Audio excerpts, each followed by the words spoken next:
The boardroom fell silent as Deanna James, my stepmother of 8 years, finished her presentation. 20 pairs of eyes shifted uncomfortably between us, waiting to see how I would respond to her brutal assessment of my capabilities. "Thank you for your concerns," I said, keeping my voice steady. "But as my father's chosen successor and majority shareholder, I believe my track record speaks for itself." Diana's perfect red lips curved into a condescending smile. "Olivia, dear, running a small marketing division is hardly preparation for leading James Global. The board deserves a CEO with real experience. My name is Olivia James, and 2 months ago, my father's unexpected death thrust me into a battle I never wanted. Michael James had built James Global from nothing into a $4 billion technology empire, earning both respect and enemies along the way. I was his only child."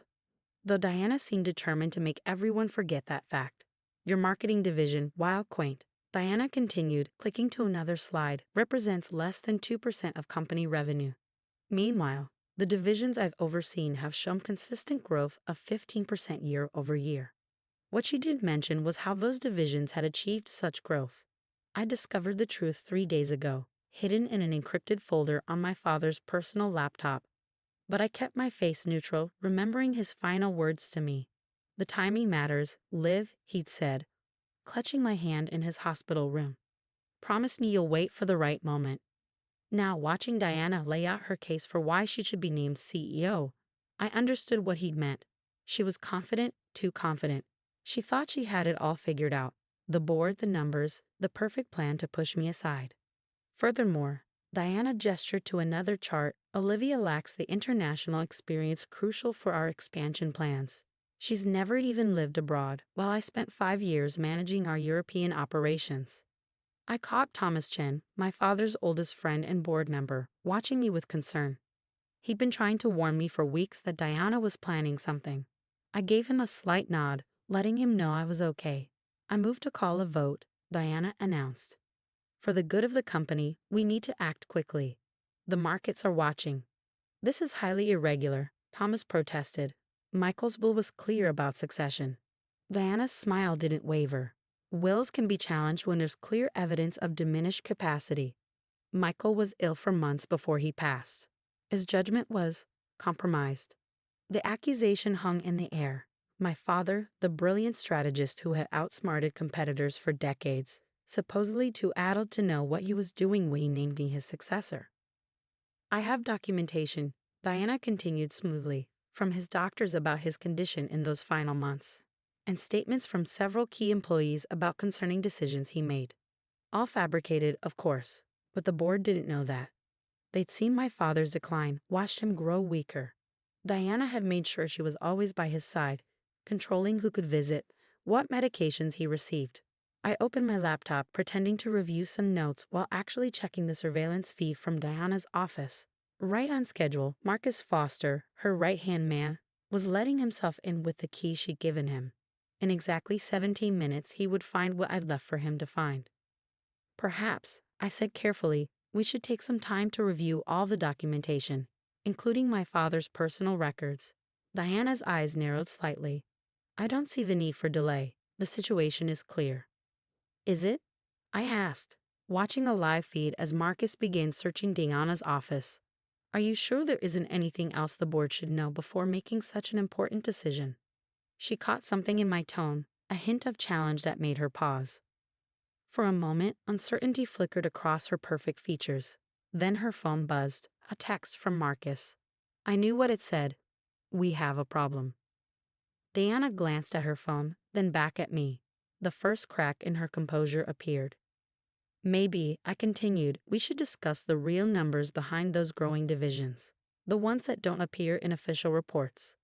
Color drained from her face. "I don't know what you're implying." "No implications," I said calmly. "Just facts. Would anyone like to see them?" I reached into my briefcase and pulled out a thick folder, copies of everything I'd found in my father's hidden files. Evidence of Diana's elaborate scheme to inflate profits, hide losses, and systematically loot the company's assets. "This meeting is adjourned," Diana announced abruptly, standing up. "We'll reconvene when everyone has had time to." "Sit down," I said quietly. "We're not finished." The authority in my voice, so like my father's, made her freeze.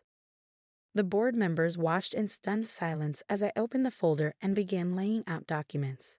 3 years ago, someone began manipulating the books in our European operations. The next hour was surgical. I walked the board through Diana's elaborate fraud, document by document, revealing how she'd systematically looted the European divisions while cooking the books to show record profits. These statements, I said, pulling up more files on the display screen, show transfers to offshore accounts controlled by shell companies. Companies that, coincidentally, were all registered by Diana's brother in the Cayman Islands. This is absurd, Diana snapped, but her voice wavered. These documents are clearly fabricated. Are they? I turned to face her directly. Like the medical records you fabricated about my father's mental state. I clicked to the next slide, surveillance footage from my father's hospital room. Diana's face went white as she watched herself on screen, arguing with my father's doctor. I need you to adjust his medication records, she was saying. Make it look like his cognitive function was declining faster than it was. The doctor's response was clear. That would be illegal, Mrs. James. It would be profitable, Diana countered, pulling out her checkbook. I stopped the video there. The boardroom was so quiet you could hear the air conditioning hum. My father knew, I said softly. He discovered what you were doing months ago. But instead of confronting you immediately, he started gathering evidence. He wanted to understand how deep the corruption went, who else was involved. Thomas Chen leaned forward. That's why he pushed through those last-minute security upgrades. The new cameras, the enhanced monitoring systems. I nodded. Every office, every meeting room, every conversation recorded and backed up to servers only he could access. Servers he gave me access to 3 days before he died. Diana's lawyer finally found his voice. These recordings, if they exist, were obtained without consent. They're inadmissible. In court, perhaps, I agreed. But we're not in court. We're in a boardroom, and the board has a right to know exactly who they're considering for CEO. I turned to another slide, financial records showing the true state of our European operations. The divisions Diana claimed were growing at 15% were actually hemorrhaging money, their losses hidden through creative accounting and outright fraud. The real numbers, I continued, show losses exceeding $300 million. Money that was siphoned off through a complex network of shell companies and fake vendors. Would you like to explain that, Diana? She stood up abruptly, gathering her papers. I don't have to listen to these slanderous accusations. My lawyers will. Sit down, I repeated, my voice harder now. You wanted a vote on leadership. Let's have one. But first, let's make sure the board has all the facts. I clicked through more evidence, emails between Diana and her conspirators, bank statements showing the stolen funds being moved through multiple accounts, and finally, footage of her meeting with competitors, selling them our trade secrets. Your stellar performance reviews, I added, the ones you've been using to justify your leadership bid. Let's look at how those were really achieved. More surveillance footage played. Diana threatening employees, promising promotions in exchange for false statements about my capabilities, orchestrating a systematic campaign to undermine my position in the company. Enough, Thomas Chen said firmly. I think we've seen sufficient evidence. He turned to Diana, his expression cold. Mrs. James, given these revelations, I believe it would be best if you resigned immediately. Diana's lawyer touched her arm, whispering urgently, but she shook him off. This isn't over, she hissed at me. You have no idea what you're doing, you stupid girl. I smiled slightly, remembering all the times she called me that over the years. Actually, I know exactly what I'm doing. I'm protecting my father's legacy and sending you to prison. On cue, the boardroom doors opened. 2 FBI agents stepped in, followed by forensic accountants who had been waiting to seize Diana's records. Mrs. Diana James, one agent announced, you're under arrest for securities fraud, embezzlement, and conspiracy. I watched as they led her away in handcuffs, her perfect composure finally shattered. The board members sat in stunned silence until Thomas cleared his throat. Well, he said, I believe we still have a leadership vote to conduct. He looked around the room. All in favor of confirming Olivia James as CEO. Every hand went up. The weeks following Diana's arrest were a blur of damage control and reorganization. The press had a field day. James Global Jurai Ima. Stepmother's plot foiled by founder's daughter, and corporate COVP, NDs in hand CUFFs. I spent most of my time in my father's old office, my office now, working with forensic accountants to untangle Diana's web of fraud. The true scope of her crimes was staggering. Beyond the $300 million stolen from European operations, we discovered dozens of other schemes, bringing the total close to $500 million. Late one evening, as I was reviewing more financial records, Thomas Chen knocked on my door. "You're working too hard," he said, setting a cup of coffee on my desk. "Just like your father used to." I leaned back, rubbing my tired eyes. "There's so much to fix, Thomas. Every time we think we found everything, something else comes up." He sat down across from me, his expression serious. "There's something you should know, something your father told me before he died." I set down my papers, giving him my full attention. Thomas had been more than just a board member. He'd been my father's closest friend for 30 years. He knew he was dying long before he told anyone else. Thomas said quietly, even before Diana started tampering with his medical records, but he needed time to put everything in place, to make sure you would be ready. Ready for what? For this, he gestured around the office. He knew Diana would make her move as soon as he was gone. That's why he installed those cameras, gave you access to his private servers. He was building your case for you. I felt tears threatening but held them back. Why didn't he just confront her himself? Why let her keep stealing?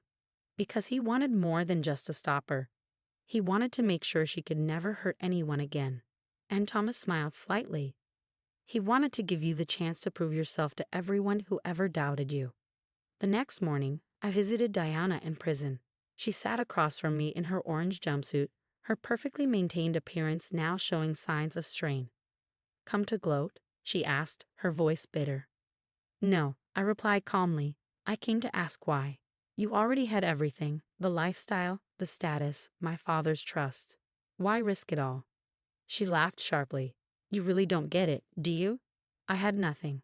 Everything belonged to your father, and he made it clear it would all go to you. His precious daughter." She spat the word like it tasted bad. "I was just the trophy wife who would never measure up to your dead mother. So you decided to steal what you couldn't inherit?" "I decided to take what I deserved," she snapped. "I made those European divisions successful. I brought in the contracts, managed the relationships, but no matter what I did, I was always going to be second best to you." I studied her for a moment, seeing past the anger to the insecurity beneath. "You're wrong, you know. My father would have taken care of you, made sure you were set for life. But you got greedy, and now you'll lose everything." Her face hardened. "You think you've won.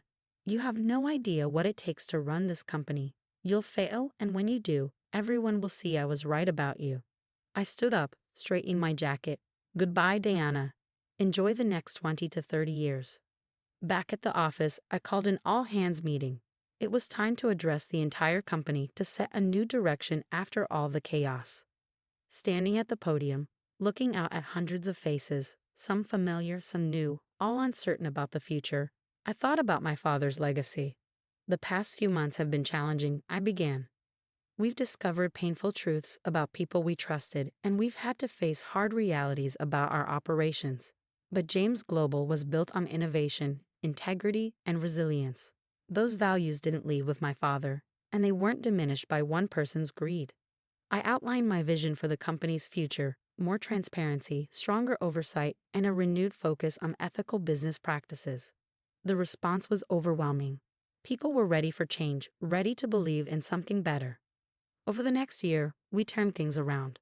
The European divisions, once Diana's personal piggy bank, became legitimately profitable under new leadership.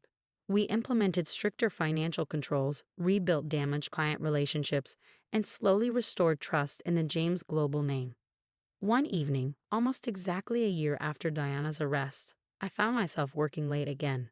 As I looked out over the city lights from my office window, I remembered something my father used to say: "Success isn't just about making money, live. It's about being able to look yourself in the mirror every morning." My phone buzzed. A text from Thomas. "Your father would be proud. Dinner next week to celebrate the quarterly numbers." I smiled, typing back a response. Diana had thought she could use my father's death to seize control, but she'd never understood what really made James Global strong. It wasn't just about profits or power. It was about integrity, about doing things the right way even when it was hard. The company weathered the storm, emerging stronger than ever. Diana's conviction made headlines again. Former Jamie GLBL takes 25 years. Her co-conspirators, facing similar charges, began turning on each other, revealing even more depths to her schemes. But for me, the real victory wasn't in Diana's downfall. It was in proving that my father had been right to trust me with his legacy. The board's initial skepticism had turned to strong support as they saw how I handled the crisis and led the company's recovery. 1 year to the day after taking over as CEO, I stood in my father's old office, my office, looking at his photograph on the wall. "You didn't you?" I said softly to his smiling image. "You knew she would try something like this. That's why you left me all those breadcrumbs to follow." There was no response, of course, but I could almost hear his voice. "You did good, kid. You did good." I sat down at my desk, opening my laptop to review the latest expansion proposals. The company was growing again, this time on a foundation of real success, not fraudulent numbers. Diana's betrayal had nearly destroyed everything my father built, but in the end, it had only made us stronger. As I worked into the evening, I thought about how far we'd come. Diana had underestimated me, just like she'd underestimated my father's foresight. She thought she could steal his legacy, but instead, she'd help cement it through me. The lights of the city twinkled below as I finally packed up to head home. Tomorrow would bring new challenges, new opportunities to prove that James Global was more than just another corporation. It was a legacy of integrity, passed from father to daughter, stronger than ever. And somewhere in a federal prison, Diana had plenty of time to think about how spectacularly her plan had backfired. The empire she tried to steal was thriving without her, led by the very person she tried to destroy. Sometimes justice works out exactly as it should.